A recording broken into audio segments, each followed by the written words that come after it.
출근길 하나님 말씀과 동행하는 출동 큐티의 진규선 목사입니다.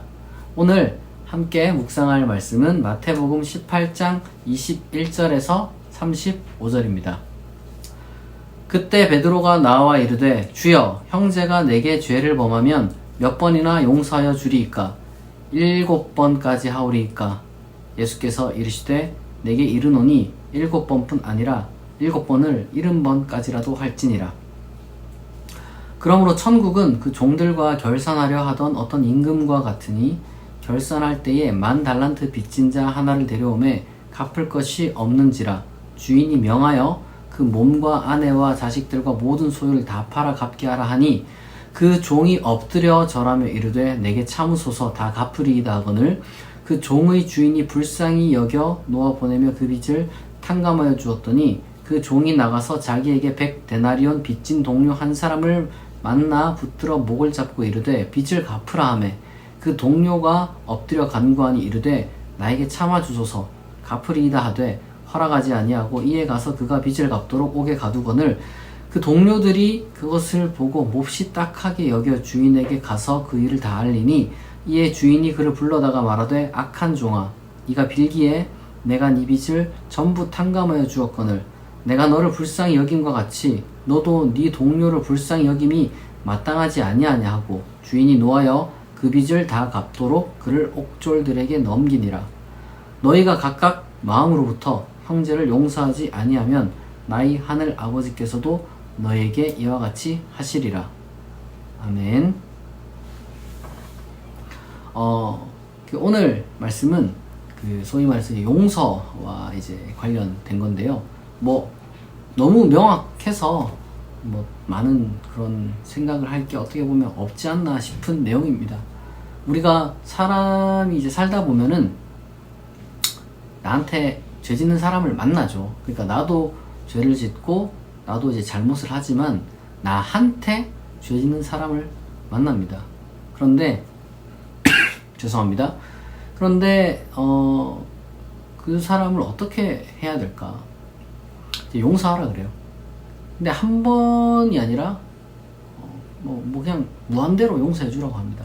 사실 여러분 7번도 많거든요. 한 사람이 다른 한 사람한테 7번을 잘못을 한다는 건 이게 거의 사실 있을 수 없는 일입니다. 있을 수 없는 일인데 예수님은 그거를 무한대까지 용서를 해주라 이렇게 이야기를 합니다. 근데 사실은 여기서 우리가 생각해야 될 게 있어요. 그 유대인들 사회에서는 이런 그 숫자로 어떤 그 제약하는 것들이 제법 많이 있었습니다. 그래도 나름대로 그 숫자로 딱 제약을 해야지 잘못하는 사람 입장에서도 예를 들어서 지금 베드로는 7번 이야기했는데 유대 랍비세계에서 한 3번 정도 용서를 이제 하라고 해줬단 말이에요. 그러니까 그 사람도 내가 더 이상 실수하면 진짜 큰일 나겠구나 라는 그러한 생각을 갖겠죠. 그럼 경각심을 이제 가져다 주는 것이 율법인데 예수님은 7번도 많은데 이제 거의 무한대로 용서를 해주라 이렇게 이제 말씀을 하셨어요. 근데 그 전 구절에 보면은 어떤 내용이었습니까?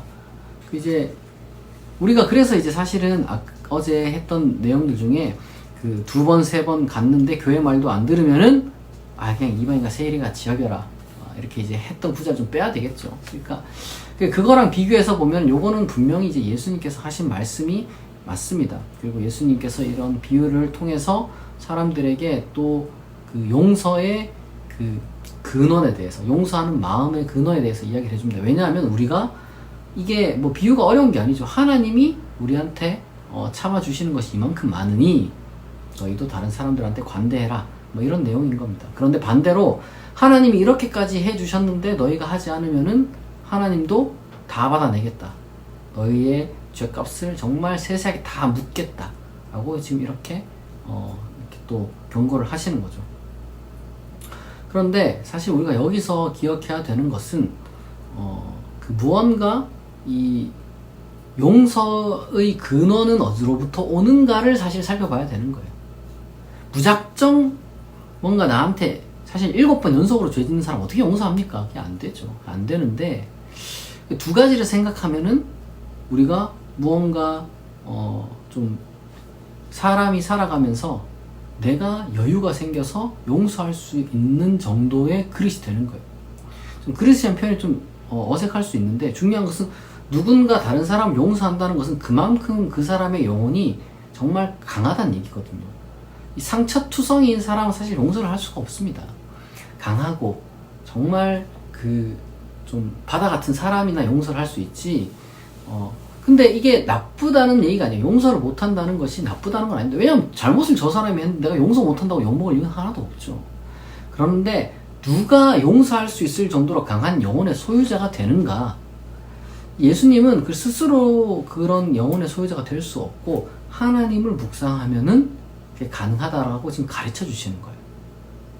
그러니까 우리가 하나님께 받은 은혜, 그리고 하나님께서 우리에게 앞으로 해주실 그 하나님 나라에서의 어떤 우리의 그 지위, 우리의 어떤 그 상태, 그러니까 우리가 어떻게 살아갈 것인지, 하나님께서 우리에게 어떻게 해주셨고, 그리고 앞으로 어떻게 해주실 것인지를 우리가 이제 묵상을 하게 되면, 우리가 용서할 수 있을 정도로, 무한대로 용서할 수 있을 정도로 강한 영혼의 소유자가 된다라고 지금 우리가 이제 이해를 해야 되는 거예요. 그 무슨 말이냐면, 이게 지금 이 사람이 10,000달란트 빚진 사람이 탕감을 받았는데 사실 뭐 감각이 없는 거죠. 이 10,000달란트가 어떤 건지, 그리고 앞으로 이제 이 10,000달란트를 탕감받지 않으면 어떤 인생이 되는지 이 사람이 좀 피상적이었던 것 같아요. 그러니까 나가가지고 이제 그렇게 100데나리온 잘못한 사람한테 그렇게 이제 이야기를 하는 거죠. 중요한 것은 여러분, 누군가를 용서할 수 있는 사람은 분명히 강한 사람입니다. 상처투성이인 사람은 용서를 하기가 힘들죠. 그리고 그 용서가 강요될 수도 없어요. 우리 기독교인들이 이 본문을 오해를 하게 되면은 이 뭔가 이 착함을 강요받게 된 거예요. 그러니까 내 상처받은 영혼, 그것에 대한 회복을 지금 말을 해주지 못하고 자꾸 뭔가 이상하게 가해자를 두둔하고 피해자를 오히려 더 책망하는 다 이상한 윤리관이 이제 우리에게 심겨지게 되는데, 그게 아닙니다.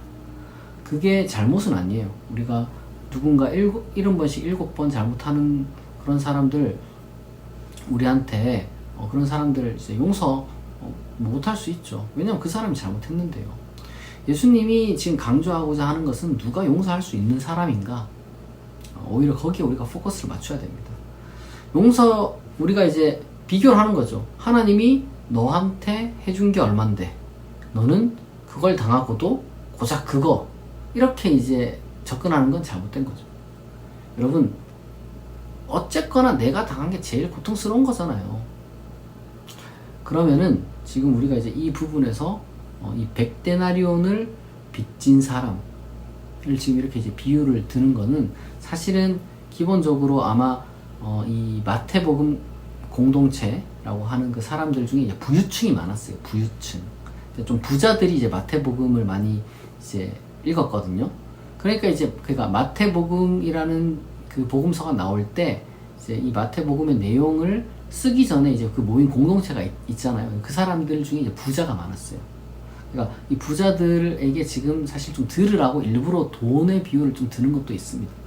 그래서 그 사람들로 하여금 여기서 말하는 잘못은 아마도 우리가 생각하는 그런 어떤 그 심각한 범죄의 잘못이라기보다는 실제로 빚을 지고 문자 그대로 이제 빚을 지고 못 갚고 힘들어하는 그런 사람들에 대해서 이야기를 하는 것 같아요. 그러니까 부자들로 하여금 너희들 나한테 죄를 지었다. 그러니까 베드로가 나와서 이야기를 하지만 사실은 이거는 이제 부자들이 만약에 이제 교회에 묻는 거죠. 이제 교회 내에서 나한테 돈 빌리고 안 갚은 사람이 있습니다. 그러니까 어떻게 해야 됩니까? 그런 사람들을 향해서 사실은 들려주는 말이에요. 그러니까 강자가 있는데 이 약자가 이 강자에게 무언가 이제 잘못을 저질렀을 때, 만약 내가 강자라면 조금 관대한 모습을 보여야 된다. 갑질하지 말란 얘기예요, 사실. 그러니까 두 가지 차원이 있는 거죠. 하나는 강한 영혼의 소유자가 되는 방법에 대해서 우리가 여기서 알 수 있는 거고, 동시에 내가 어떤 그 강자의 위치로서 약자를 대할 때 관대한 모습을 보여야 한다는 거죠. 왜냐하면 하나님이 우리에게 그렇게 하셨기 때문에. 우리가 이 두 가지 태도를 잘 지니고 있으면은 우리가 살아가는 동안 정말 건강하고 강한 영혼의 소유자가 될 뿐 아니라 서로가 정말 사랑하면서 또한 아름답게 살아갈 수 있는 그런 삶을 살 수 있게 되는 겁니다. 여러분, 그게 하나님 나라를 또한 만들어가는 거예요. 이 말씀을 여러분들이 잘 기억하고 마음에 새기고 실천할 수 있기를 바랍니다. 다 같이 기도하겠습니다. 하나님 아버지, 오늘 우리가 예수님의 말씀을 통하여서 이 용서에 대해서 또한 관용하는 자세에 대해서 배웠습니다. 하나님, 우리가 다른 사람을 용서할 수 있을 정도로 우리의 영혼이 회복되게 하시고 우리의 영혼이 강해질 수 있도록 늘 우리에게 새 희망을 불어넣어 주시옵소서. 우리를 회복시켜 주시옵소서. 그리고 또한 혹 내가 강자의 위치에 있다면 다른 약자들을 돌보고 그들에게 자비와 관용을 베풀 수 있는 사람 되게 하여 주옵소서. 우리에게 지혜를 허락하시고 이 삶을 참으로 뱀처럼 지혜롭게, 그러나 비둘기처럼 순결하게 잘 살아낼 수 있는 우리 모든 그리스도인들 되게 하여 주시옵소서. 감사드리며 예수님의 이름으로 기도합니다. 아멘. 여러분, 오늘 하루도 하나님께서 주시는 힘으로 정말 맡겨진 사명들 잘 감당할 수 있기를 바랍니다. 좋은 일만 가득하고 행복하기를 또한 축복합니다. 오늘 출동 큐티는 여기서 마치겠습니다. 내일 아침 6시에 다시 만나겠습니다.